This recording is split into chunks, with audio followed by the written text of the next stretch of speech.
Olá a todos, hoje nós vamos conversar sobre a cadeia produtiva da suinocultura. A primeira coisa que a gente tem que se perguntar para a gente compreender a cadeia produtiva da suinocultura é qual é o produto obtido com a criação de suínos. Quando a gente se faz essa pergunta, e eu quero que vocês se façam, a gente começa a entender.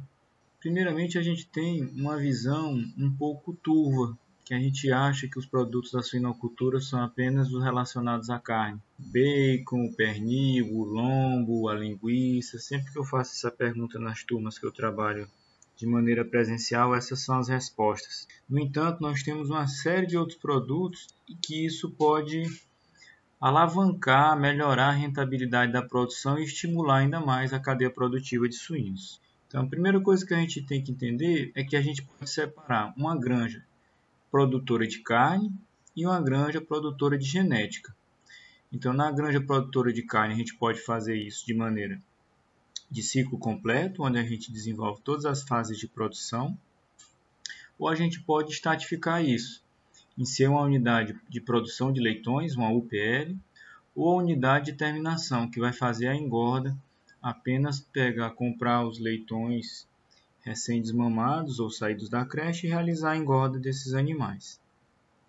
Já a granja reprodutora de suínos, o principal produto dele não é a carne, é a genética, é o poder, o potencial produtivo intrínseco daqueles animais que estão sendo comercializados. É a potencial de produção que eles vão gerar na granja quando você adquire essa genética. Então aqui já é outro produto, que com certeza vai impactar aqui, claro. Mas além da carne, nós temos diversos outros produtos relacionados a essa cadeia. Dentro dos produtos relacionados à carne, ou seja, os subprodutos, nós podemos citar ainda as vísceras, pelos, pele, sangue, glândulas e sucos que são geradas com a indústria do abate e beneficiamento da carne.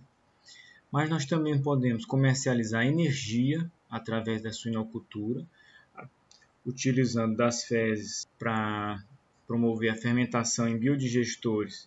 Essa fermentação vai produzir alguns gases, dentre eles o metano, que pode gerar energia através da utilização desse gás, utilizando a queima desse gás para colocar um motor para funcionar e assim gerar energia para a propriedade e até comercializar aquela energia que a propriedade não consome. Como resultado da fermentação dos biodigestores, ou mesmo através de alguns tipos de esterqueiro, nós temos ainda os biofertilizantes que podem ser comercializados como adubo. E também a granja pode optar por realizar a compostagem e comercializar o composto, resultado dessa compostagem. E como outra alternativa, nós temos a venda de créditos de carbono por empresas que realizam algum tipo de manutenção do carbono na atmosfera e assim ele pode comercializar esses créditos para outras unidades que não estão fazendo essa economia, que estão queimando esse carbono e assim gerar outra renda para a atividade.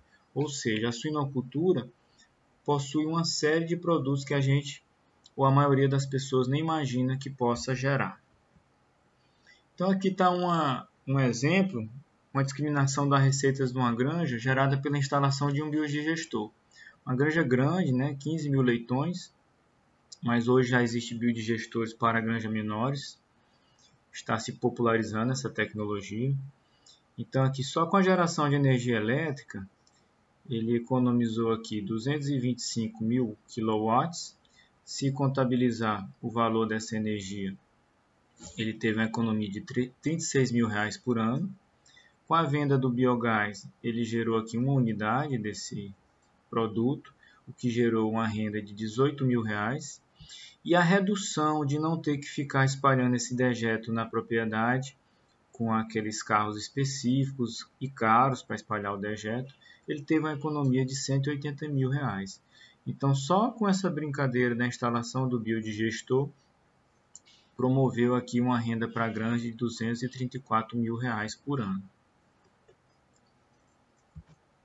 Fora a comercialização de carne, a granja já tinha isso aqui no seu resultado operacional anual. É uma notícia um pouco antiga, mas que eu gosto de manter ela pelo impacto que ela promove quando a gente mostra esses números, Então aqui a Sadia fecha acordo de venda de créditos de carbono.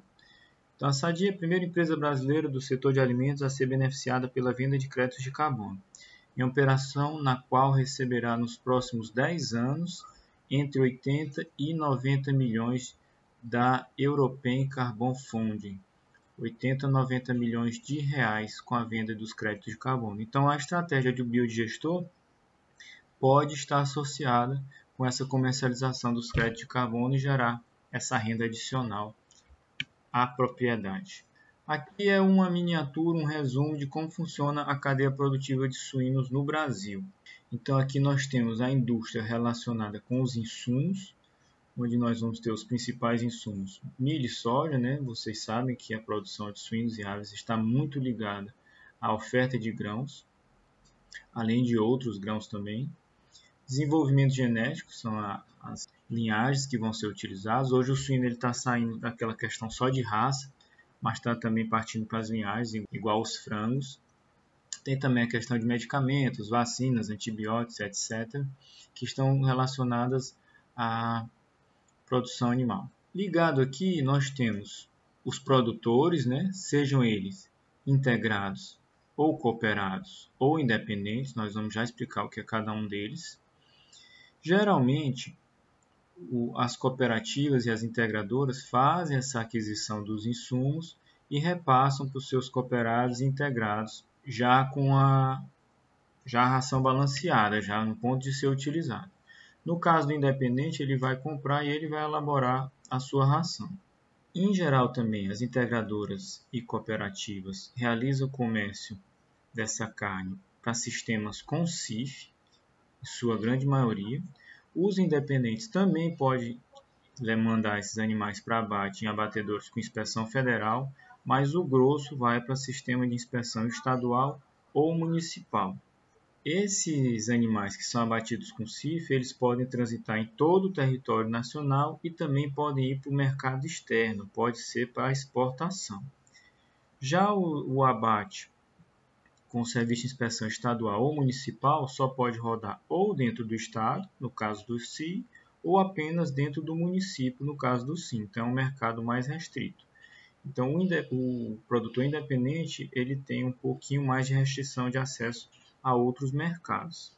Mas como a gente viu, ele pode também acessar o mercado do abate com o CIF. E esse produto aqui geralmente fica no mercado nacional, e o abate com CIF pode ficar no mercado nacional ou pode ser exportado, como a gente já viu. Então isso aqui é um retrato de como funciona a cadeia no Brasil, cadeia produtiva de suínos. Agora nós vamos entender o que é isso do produtor integrado, cooperado e independente. Isso está ligado a essas grandes marcas que a gente conhece que vêm vender aqui porque eles têm poder de barganha, eles trabalham com economia de escala, então eles conseguem produzir a preços bem mais em conta do que nós e conseguem, mesmo estando longe, ofertar esses produtos aqui no nosso estado ainda com um preço interessante para nós consumidores. Então esse sistema produtivo de integração ele pode ser vertical ou horizontal. No caso do vertical são as integradoras e no caso do horizontal são as cooperativas. Nesse sistema, o produtor ele fica responsável apenas pela mão de obra e de manutenção das instalações, então ele deixa de ter uma série de outros trabalhos. E ele gera por contrato, no caso das integradoras, um preço fixo do seu produto e um comprometimento de entregar essa carne para a integradora com a qual ele realizou o contrato. Então ele vai ter a venda dos terminados ou leitões desmamados para a integradora. E ela ou a cooperativa vai fornecer assistência técnica, medicamentos, nutrição, pode ser total, parcial, e genética. Então isso aqui é uma redução na mão de obra do produtor. No entanto, isso também pode gerar, quando o mercado está mais favorável, pode diminuir também a receita do produtor. Já quando o mercado não está tão favorável, como o preço foi fechado em contrato, ele está um pouco mais protegido do que o independente. No caso da integradora, isso aqui é uma instituição, é uma empresa, ela tem interesse no lucro, então aqui o integrado ele tem uma participação menor no lucro. Já na cooperativa, como a cooperativa não tem fins financeiros, ela tem que oferir alguma renda para se manter e para continuar gerando a sua atividade, mas parte desse lucro gerado com a atividade ele é repassado para o produtor novamente. Então, é mais interessante para o produtor estar numa cooperativa do que numa integradora, com certeza. Já no sistema do produtor independente, ele individualmente vai fazer todo esse trabalho, né?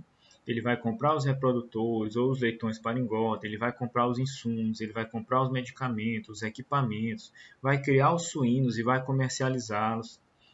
Geralmente o produtor independente é de menor porte e com menor poder de barganha. Geralmente, porque nós temos alguns produtores independentes muito grandes e que cresceram tanto que depois se tornaram até integradoras ou se juntaram e formaram cooperativas. Então, o produtor independente ele pode sim crescer da mesma forma que o integrado ele pode continuar crescendo e em determinado momento ele dizer, não quero mais participar da integração, eu prefiro ser independente. Isso vai acontecer geralmente quando o mercado está mais aquecido, mais favorável.